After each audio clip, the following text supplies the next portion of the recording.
Salut à toi l'apprenti bricoleur. Alors aujourd'hui je vais vous montrer comment faire un manche de ciseaux à bois.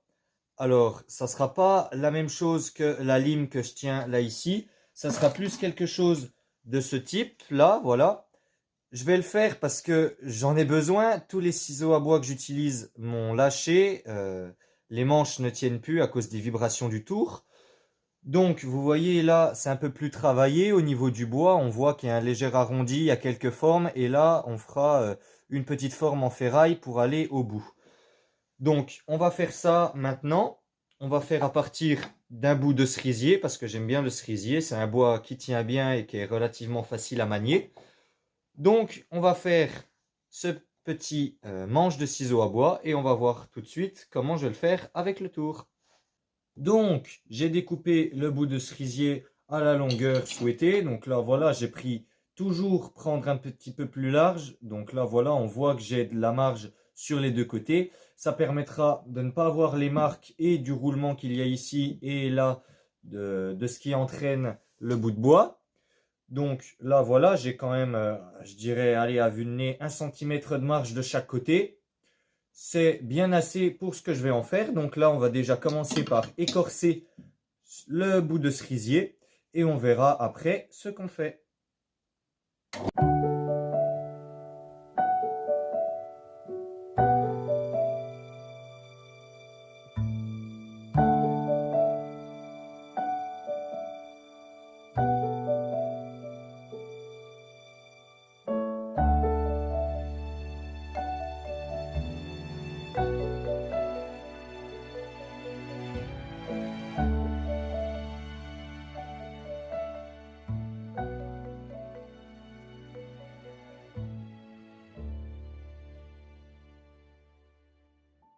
Voilà, on peut voir que j'ai mon bois qui est bien blanc, sauf à certains petits endroits, mais de toute façon, je vais devoir le retravailler, donc c'est pas très gênant.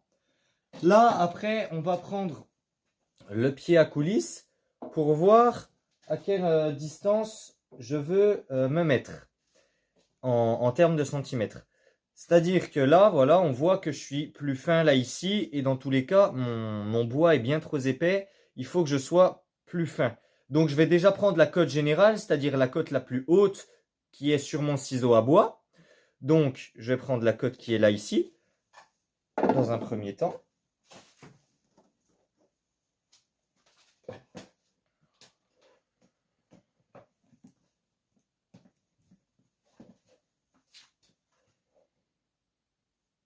Le pied à coulisse. Je le mets, et là je suis à 2,8.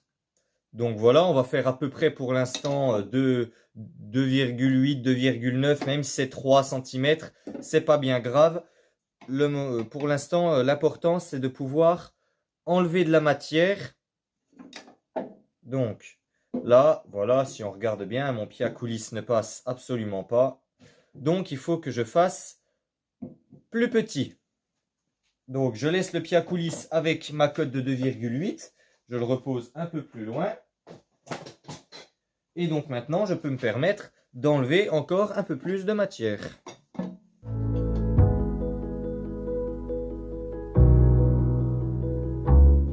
Donc là, voilà, toujours, pour ceux qui avaient vu ma première vidéo, le but, toujours enlever de la matière sur une petite surface. Et donc là, je dois être à peu près à 3 cm, vu que le pied à coulisse ne rentre pas, mais je suis vraiment très proche. Donc, encore enlever un tout petit peu.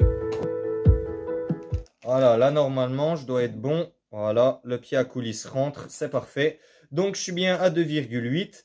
Maintenant, j'ai plus qu'à faire cette cote-là sur tout le long du bout de bois. Et après, on pourra se permettre de commencer les petites formes qu'il y a là ici.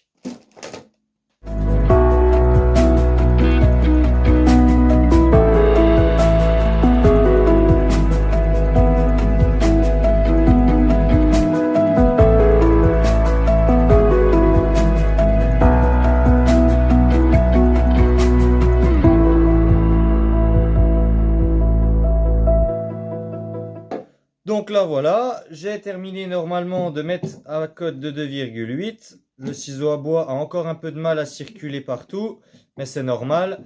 Là, de toute façon, après, je vais enlever de la matière encore un peu avec le ciseau à bois. Donc maintenant, on va regarder plus précisément les cotes. Donc là, on voit très bien que j'ai un agrandissement, un rétrécissement, puis un agrandissement. Et ça se termine à la fin avec mon bout en ferraille pour quand je tape avec le marteau, que ça n'abîme pas trop le bois et qu'il y a la partie en ferraille qui arrête les coups. Donc, on prend le ciseau à bois vu que maintenant on est à notre cote le long. Donc là, je vais regarder la cote là ici. Donc je suis à 2,2. Donc on perd 5 mm comparé à là. Voilà, on voit que là, ça ne passe plus. Donc en haut, je dois être à 2,2. Au point le plus bas, je suis à 1,9. Et donc après, je suis à 2,8 tout le long. Donc, pour moi, c'est plus pratique de faire dans ce sens-là.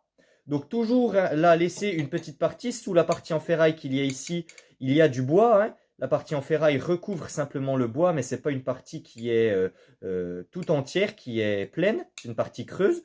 Donc on laisse cette partie-là. Il ne faut surtout pas faire que cette partie-là du manche, parce que là, après, on se retrouve très vite embêté.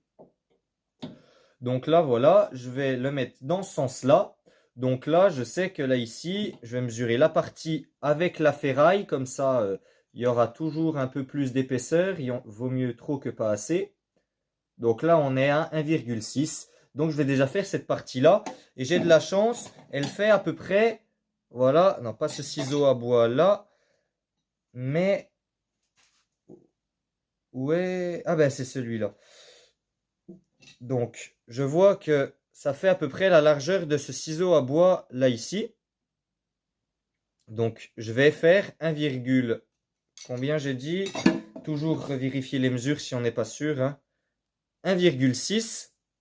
Donc, je vais faire à 1,6 cm là ici. Donc, je me mets bien pour avoir de la marge encore des deux côtés. Voilà, là on voit que le ciseau à bois ne déborde pas. Donc, à peu près à ce niveau-là, je fais une petite marque pour me repérer sur le bois. De toute façon, la matière va être enlevée, donc c'est pas gênant. Voilà, vous la voyez sans doute pas, mais moi j'ai une petite marque là ici qui va me permettre de voir où je positionne mon ciseau à bois.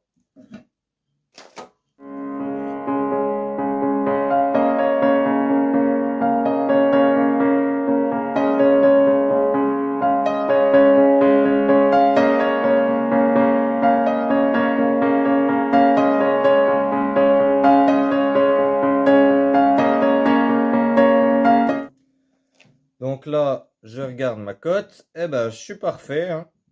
Voilà, j'ai le compas dans l'œil, comme on dit. Donc après, je regarde surtout sur la distance. Vu que je prends ce ciseau à bois là, je me calque sur le modèle.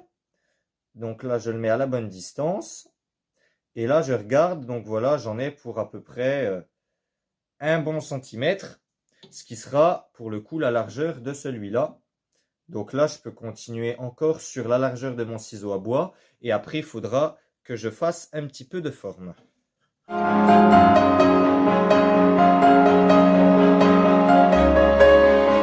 là, voilà. Super. Donc là, j'ai fait un peu plus petit parce que voilà, à partir de ce niveau-là, on commence déjà de rétrécir.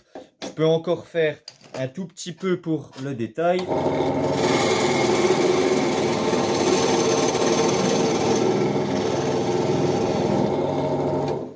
Voilà.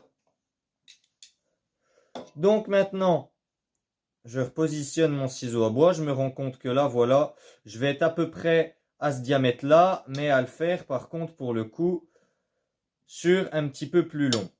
Je vais faire une petite marque là ici pour savoir que je dois m'arrêter là. Et donc là, je vais faire après le petit incurvé. Là, je ne vais pas m'embêter à mesurer, je vais faire à l'œil. Ça devrait donner un rendu à peu près similaire.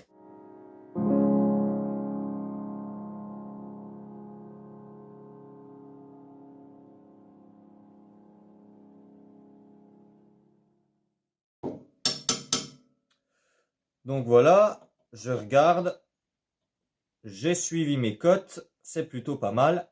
Là, après cette partie-là, vu que je suis à 2,8, j'ai pas besoin de la toucher. Je vais juste maintenant faire les raies que je vois là ici pour vraiment faire à l'identique de celui-là.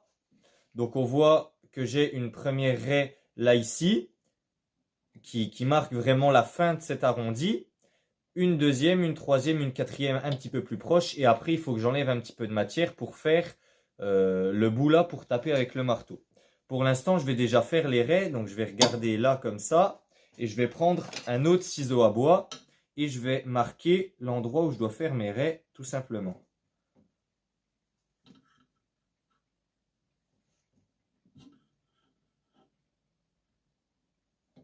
Après, là, on reste vraiment sur de l'approximatif.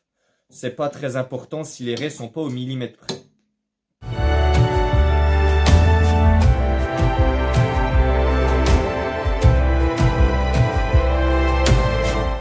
Voilà, donc là, j'ai l'emplacement de mes raies.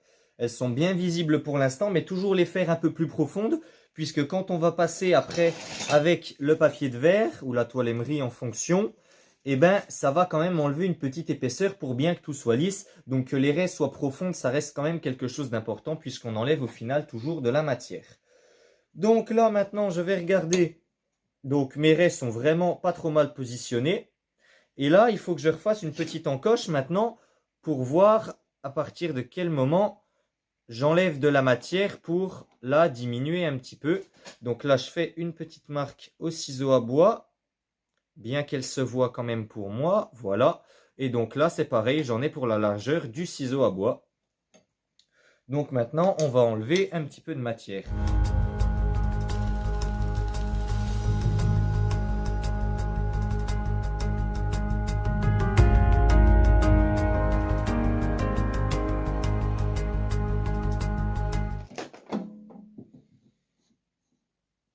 Donc là voilà, on voit que ça passe. Je suis à 2,7 en forçant un peu, donc c'est bien, comme ça ma pièce en métal tiendra. Donc maintenant on va passer à la touche finale. On va maintenant polir le ciseau à bois pour qu'il ait bien sûr une belle couleur. Donc là j'ai mon petit papier de verre qui est là ici. Je vais directement démarrer avec du P120 pour pas enlever trop de matière quand même, mais passer quand même un bon coup de polissage.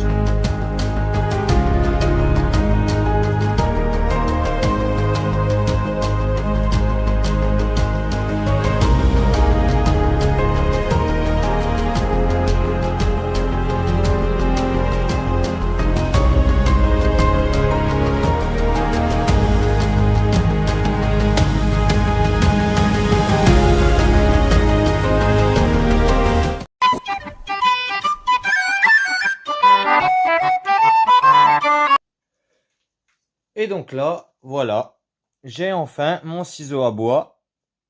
Je viens de le terminer, donc voilà, l'embout est propre. Je l'ai bien poli un petit coup pour bien que ça soit joli.